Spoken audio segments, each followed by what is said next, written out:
नारीवादी व्यक्ति, बॉलीवुड मेगास्टार अमिताभ बच्चन ने घोषणा की है कि वह लैंगिक समानता के हित में अपनी संपत्ति का बराबर हिस्सा अपनी बेटी श्वेता बच्चन नंदा और बेटे अभिषेक बच्चन के लिए छोड़ेंगे।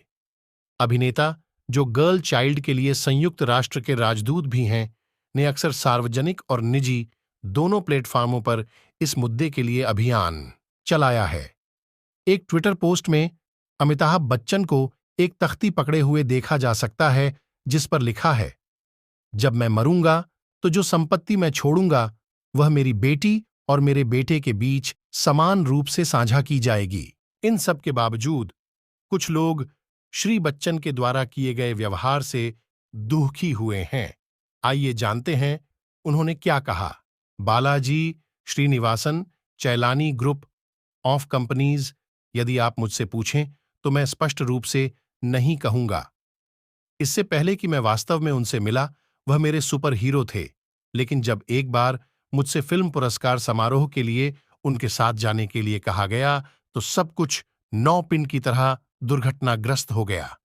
चेन्नई हवाई अड्डे से ही जब मैं उन्हें लेने गया तो उन्होंने मुझे एक टूटे हुए कागज के टुकड़े के रूप में देखा और अहंकारपूर्वक उस बेंच कार में चढ़ने से इनकार कर दिया जिसके साथ मैं आया था, बल्कि उन्होंने अपने किसी पूर्व निर्माता को कार भेजने के लिए फोन किया।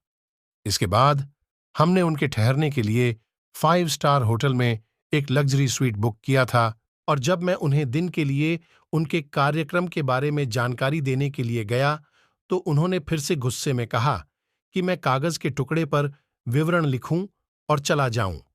ऐसा माना जाता है कि वह सिनेमा के सुपरस्टार हैं, लेकिन वह यह समझने में असफल रहे कि हर कोई अपनी लीग में बड़ा है।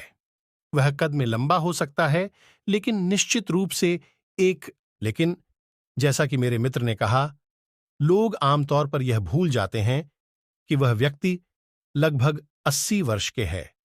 आइए इसका सामना करें। इतनी उम्र में लोग चिड़चिड़े हो जाते हैं और उनसे निपटना मुश्किल हो जाता है।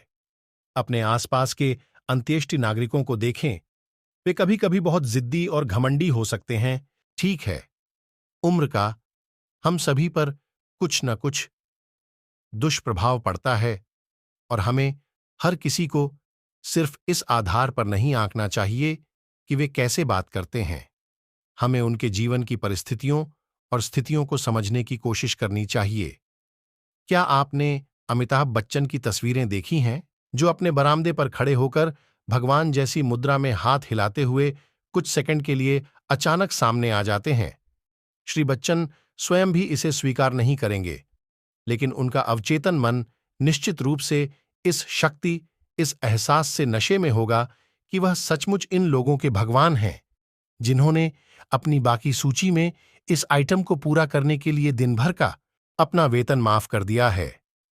श्री अमिताभ को व्यक्तिगत रूप से लाइव देखने का। हम सभी के विचारों, शब्दों और कार्यों में अच्छे और बुरे पहलू होते हैं। कोई भी पूर्ण नहीं है और श्री बच्चन को छोड़कर यह एक भ्रांति होगी जो एक ऐसी इंडस्ट्री में फलते फूलते हैं जो गला काट रही है।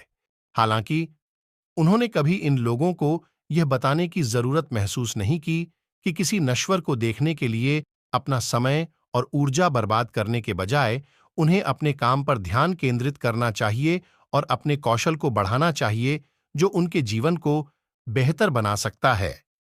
इससे मुझे वास्तव में आश्चर्य होता है कि क्या वह उतना ही अच्छा इंसान है जितना उसे दिखाया जाता है। अमिताभ बच्चन के पास कोई नैतिक चरित्र नहीं है।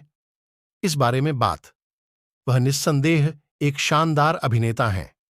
हालांकि उनके बारे में बहुत सी बातें हैं जो उन्हें एक भयानक इंसान बनाती हैं। अब तक का सबसे खराब इंसान अमिताभ बच्चन है। 2 लोगों, अमर सिंह और सुब्रत रॉय ने उनकी मदद की। अमिताभ बच्चन को बॉलीवुड इतिहास के कुछ सबसे यादगार संवाद बोलने के लिए जाना जाता है, जो उनकी फिल्मों की स्थायी अपील में योगदान देता है।